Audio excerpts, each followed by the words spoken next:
Hey everybody, Shane here, Shoebox Legends. Thanks for joining me for a quick video on my latest, I guess you would call it eBay flip or eBay trade.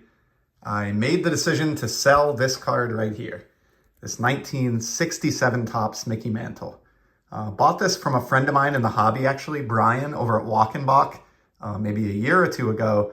And at the time, I was working on a run of Mantle cards from 53 Topps through 69. His final Topps release, one of each. And ultimately, over the last couple of years, kind of came to the realization that I'm not a player run guy, especially when it comes to some of these really expensive vintage players who cost big money to acquire their cardboard. And I'd rather just have a few select Mickey Mantle cards that are special to me, such as the 57 Topps issue that you have up in the background here, or some others that I've shown on the channel. So it's, no offense to this card. I love this card. I've enjoyed it for probably almost 2 years now since I bought it from Brian, but it's just a sign of my collecting changing and my habits changing and my preferences changing, and it's time now to kind of move on from this Mantle. I just don't think it's the most flattering photo on a Mantle card. I'm not alone in that, and yeah, ultimately decided it was expendable. So this one just got sold, about to package this up and take it off to the post office, but thought I would get it on video one more time.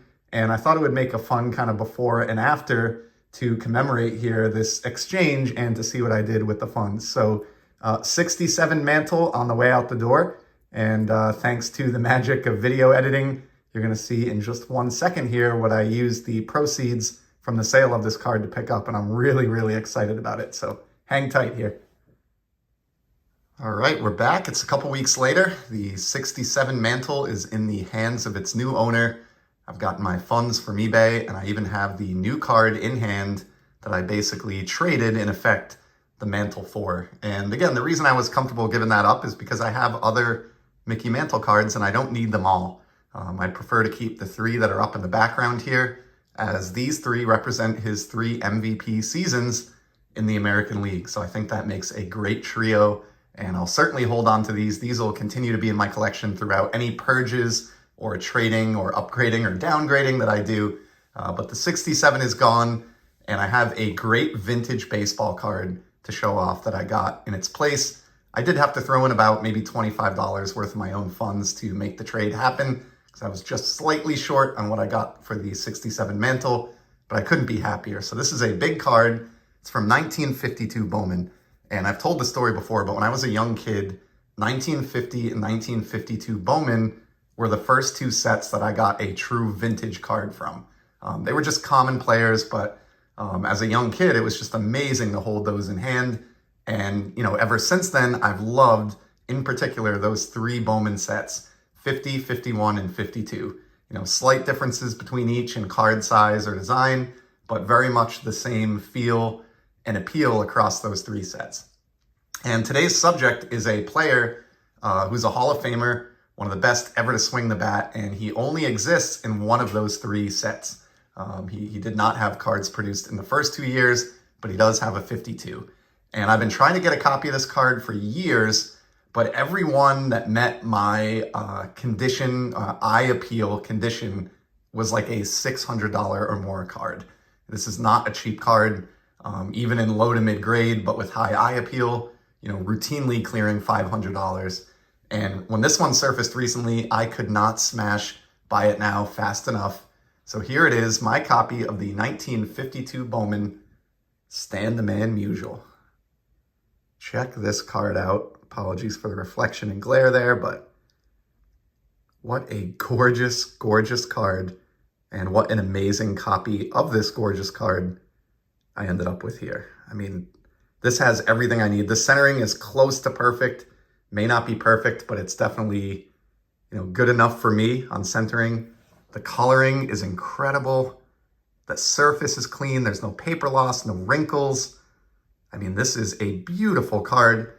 Somehow graded out at an SGC 2. I think it looks great in the tux here. Again, as I always say, I don't really care about the grade with these cards. I just want something that's authenticated, protected, and that looks gorgeous. And this definitely checks all 3 of those boxes. I mean, check out the surface here. Just primo. This is I will never need to upgrade it condition card in my collection. Again, one that I've wanted for better than 15 years, or really even going back to my childhood, because it's the only chance to get Stan Musial on this kind of full colorized Bowman card like this. He is in the 53 Bowman color set. Obviously, those are color photographs. So this is a very unique Musial card here, and I just love everything about it. I love the contrast of the green background in the stadium there against his uniform, the facsimile signature up here. It's just amazing. So why did this get a 2? Very common problem, or I guess I wouldn't even call it a problem, but just something that exists frequently in these early 50s Bowman's cards is wax on the back of the card. We do have that here, and that's, I think, the primary reason this card got a 2. But as you can see, it really doesn't detract from the overall appeal of the card, at least to me. Everything is legible. All the writing is there. There's no paper loss or anything like that. It does not really detract at all. On the back of these cards, they don't have photographs, obviously, or cartoons or anything. The backs are not the highlights of these early 50 Bowmans. It's all about the front. And, this created an opportunity. Having some of that wax on the back and having this grade at a 2 definitely created an opportunity for me. And I got this at a price point, where I could flip a 67 Mickey Mantle, which is a very late career Mantle, not the most flattering photograph ever, and turn it into this card. And, this went up as a buy it now, and it was so cheap that it actually didn't even qualify for eBay authentication, if you can believe that. So just really grateful. An example of what I've been trying to practice and preach this year, which is, patience in the hobby and waiting it out for the right copy of the cards that I want. And this is certainly an example of that in action. So just a stunner. We're going to keep this one brief today. It'll be a shorter video for a change, but just wanted to kind of do a mashup there, show off that Mantle for the final time, and then show off this amazing Bowman Stan Musial, one of my favorite pickups of the year.